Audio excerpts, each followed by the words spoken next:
सर्वात पहिलं आम्ही एंटर केलं तर आम्हाला असं बोललं गेलं की तुम्हाला जिथे बसायचं तुम्ही बसून घ्या. म्हणजे मुलं फर्स्ट गेली तरी ऑब्व्हियसली त्यांच्या सीट्स चूज केल्या आणि मग नंतरच्या मुलांसोबत थोडं इंजस्टिस झालाय.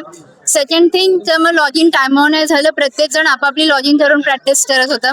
थर्ड, स्क्रीनवर कर्सर विजिबल नव्हता म्हणून आम्हाला माहिती नव्हतं की आमचा कर्सर स्पेस देऊन आहे की आधी आहे. आणि मग फोर्थ थिंग तर मग कीबोर्डचा इश्यू, कीबोर्ड वर होतं, आमच्या बॉडी लेंथला नव्हतं. असे भरपूर इश्यूज होते ज्याच्यामुळे मेंटल स्टेट थोडी खराब झाली. मी वरती एक आपला विद्यार्थी होता प्रशांत बांगर, त्याने सर्वप्रथम आवाज उठवला. नंतर तो लीड करत असताना त्याला इकडचे प्रशासन होतं त्यांनी तिकडे त्याला आतमध्ये घेऊन गेले. लिटरली आम्हाला बोलले नाही आम्ही त्याला प्रेशराईज नाही करत आहोत.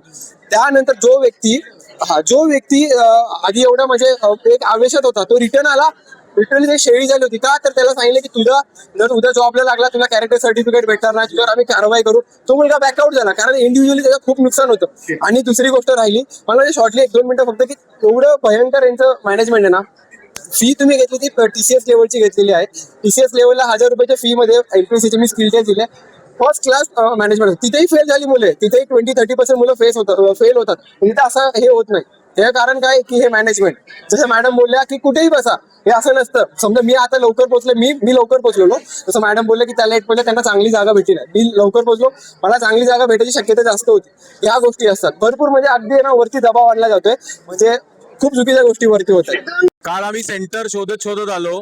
तुम्हाला खोटं वाटेल, जवळजवळ 2-2.5 तास आम्ही सेंटर शोधत होतो. सगळ्यात पहिला माझा माननीय उच्च न्यायालयाला एकच प्रश्न आहे. मी खूप सन्मान करतो तुमचा, न्यायपालिकेवर आमचा सदैव विश्वास आहे. पण एकच माझा सामान्य माणसाचा प्रश्न आहे, ही जागा आहे का परीक्षा घ्यायची? सगळ्यात महत्वाची गोष्ट, एवढे मोठे चांगले सेंटर सोडून आपण या महानगर म्हणजे APMC मार्केटमध्ये अशा ठिकाणी एक्झाम घेतोय जिथे आजूबाजूला पाणी सुद्धा नाही मिळत आहे प्यायला. आणि रात्री आम्ही सेंटर बघायला आलो, इथे संध्याकाळी आम्ही सेंटर बघायला आलो, साधा एक बोर्ड पण नव्हता इथे आम्ही इथे वरती विचारपूस केली तर वरच्या एका माणसाने आम्हाला सांगितलं की अजून आम्ही बोर्ड दिलेत, आम्ही आज रात्री बोर्ड लावणार आहोत. मला एकच खूप आदराने सगळ्यांना प्रश्न विचारायचा आहे, प्रशासनाला आणि न्यायपालिकेला, सगळ्यांवर आमचा विश्वास आहे. आमच्या विद्यार्थ्यांची अशी प्रत्येक वेळेला का विडंबना होते?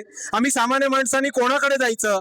या सगळ्यांना न्याय देण्याचं काम करा एवढीच विनंती आहे. कोणाचा अनादर करायची या ठिकाणी इच्छा नाहीये, पण असं प्रत्येक वेळेला विद्यार्थ्याचे हाल होणार आहेत का? आत्ताच रिसेंटली जंतर मंतरवरचं एवढं प्रकरण झालेलं असताना, हे ताजं प्रकरण, त्या जखमा ओल्या असताना विद्यार्थ्यांनी किती सोसायचं आणि किती सोसत राहायचं आयुष्यभर, याला कृपया करून आम्हाला उत्तर द्या. कोणाचाच अनादर करायची या ठिकाणी आमची इच्छा नाहीये, पण आमची प्रामाणिकपणे इच्छा आहे की आम्हाला न्याय द्या. धन्यवाद.